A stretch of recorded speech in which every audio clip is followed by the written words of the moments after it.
home that I was taking care of. So I'm guessing you had a little bit of help, did you? You know, I did have help that I am eternally grateful for, and I, you know, these girls have been, you know, so blessed with the women that I have had around them. But the thing is, you did work right through. You worked right through the pregnancy and everything, but I did. Because I know it was a difficult pregnancy Yes. towards the end, but you kept working anyway. How Well, did that work?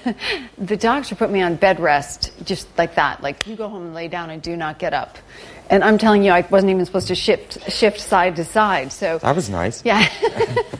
But work came to me. We had just moved into a brand new house, and they came and they built sets in my living room. And wait, I missed the part about they came to me to shoot the final scenes, you know, and then write me out so I could, you know, later give birth. Yeah. But it was quite amazing to have the entire cast and crew come and work there. And, Okay, we're going to do it around in my house. I'm not moving. I'm in bed here. I like it. It wasn't for very long, but it was the right thing to do because my girls were then born, you know, healthy and not in the NICU, and really, you know, it all worked out well.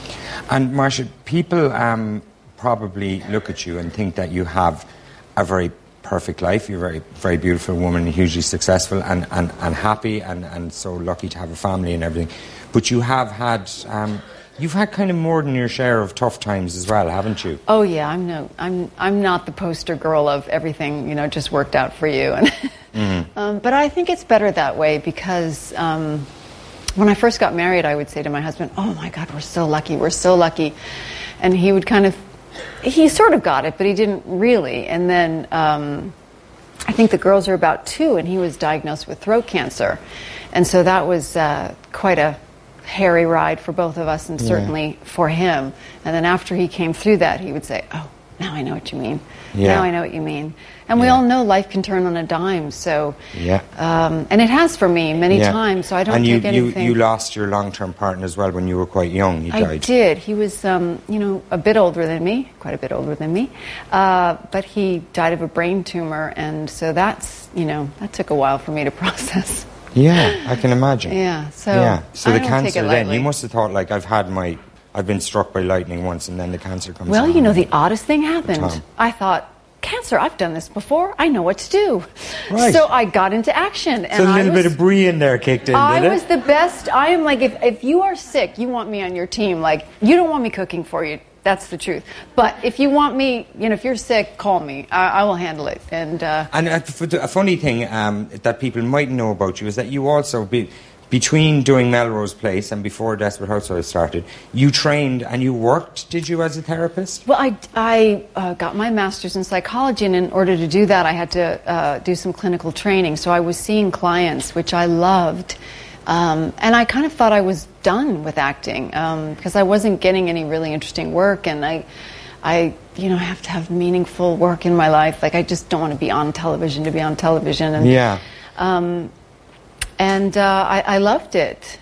But then all of a sudden, here I am, you know, a decade later. So when I read about you having worked as a therapist, I thought, like, that's silly Hollywood stuff.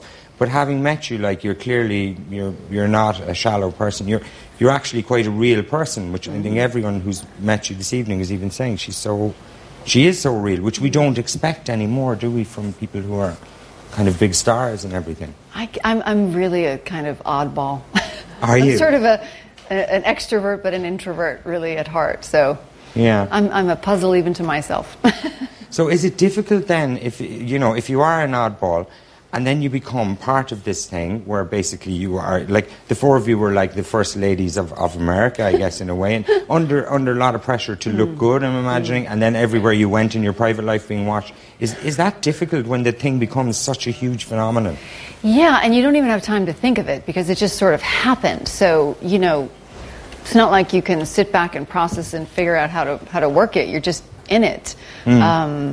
So there's a lot of exposure. You're just kind of, you know, whether it's running to get a coffee or, you know. So you have to look amazing all the time then? You know, it cracks me up, that thing when they do stars without makeup, and I think, are we now supposed to have makeup on every moment of our lives? You know, it's like, yes, you owe it to the public. You know what I mean? And I think that's so funny. That's so odd that you suddenly, you know, are not supposed to be human anymore. But I presume you had to keep yourself in certain shape and look very good for it. I mean, I have to say, watching Desperate Housewives over the last 8 years, you all nearly look younger now than you did when the show started. You all look fabulous. I do. Oh my gosh. Well, the odd thing was I think, at a time when I should have been putting a lot of time into exercising and pampering myself, I really couldn't, because every spare minute I would kind of run home to my girls. And so when I was on set, I would be doing squats on set or lifting my leg, and people thought I exercised all the time, but really it's because I was at work, so I wasn't at home, so I would sort of exercise on the set. Yeah, and of course as well, there's no diet like running around after 2 small kids. That's true too. Yeah. And listen, can I ask, I know this is a kind of it's a dodgy area I'm getting into here, but the 4 of you together, you all got on well, yes?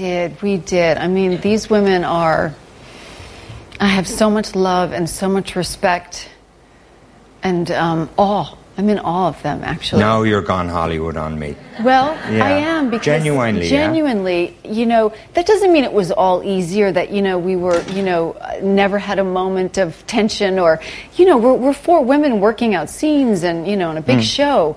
But the kind of, grace and talent and, professionalism that everybody brought is extraordinary. I mean, I don't think you would have believed it if that wasn't there. Yeah, and so are you all still friendly? Would you see the others now? Will you maybe see more of them now that you're not working together? No, I will not see more of them. That's always the question, and I always think, my gosh, I haven't seen my friends in years. Yeah. It's like my friends, my family, my children, my husband. I've spent hours and hours and hours with on set and with the crew and with the cast and my hair and makeup lady. So I'm so looking forward to it. Okay, it's time to regroup and get back to Marcia a bit. Yeah. And listen, can I ask you, there's always been that kind of suggestion that Terry didn't get on so well with the other 3. And then we saw that story last week about you gave the crew, you all gave them a set of luggage or some kind of expensive piece of luggage. Right. And that written on it was from Felicity. It was so funny and Eva. We never even thought Terry's about it, because for years Terry had been choosing her own gifts. So really? Well, why would we, write that and sign it like that? For years she has. Okay. So it wasn't that's like all, that that's one all there thing. is to it. Yeah, I mean that's it's just it was just funny that out of context it looked like some sort of slap in the face at the last minute, which wasn't. It did. I know, and it wasn't at all what it was. I mean, good. Well, I'm glad to hear it, because we'd hate a catfight situation between them. I mean, you'd love it, but And listen, this isn't your first time in Ireland. Were you here on your honeymoon? Yes. No, not my honeymoon. My 5th year anniversary. Okay. I was in a tiny little town called Ballyvaughan. Lovely, down in Clare. Yes, with a poet named David White and 2 fabulous musicians, Owen and Molly. They're singers, size 2 Oh, shoes. yeah, Do you know they're them? Noreen Niren's sons. Yes. Oh, right, yeah. Oh. But they're in with everyone. They brought Spielberg around as well, didn't they, when he was here? Yeah, I mean, it was just the most amazing trip. And we fell in love with Ireland, and we hiked and we walked for miles and miles and miles, and met this fabulous man named Patrick McCormick and his wife. And we just, that's why when they said Dublin, I said, let's go. We're leaving Monday, but I said, let's go. Fantastic. And listen, you know what? You say you fell in love with Ireland. I think Ireland has fallen in love with you. You really are, as these Hollywood kind of people do, you are one of the nicest people we've ever met. Thank you. And it's been absolutely fantastic talking to you. Ladies and gentlemen, thanks. Marcia Cross.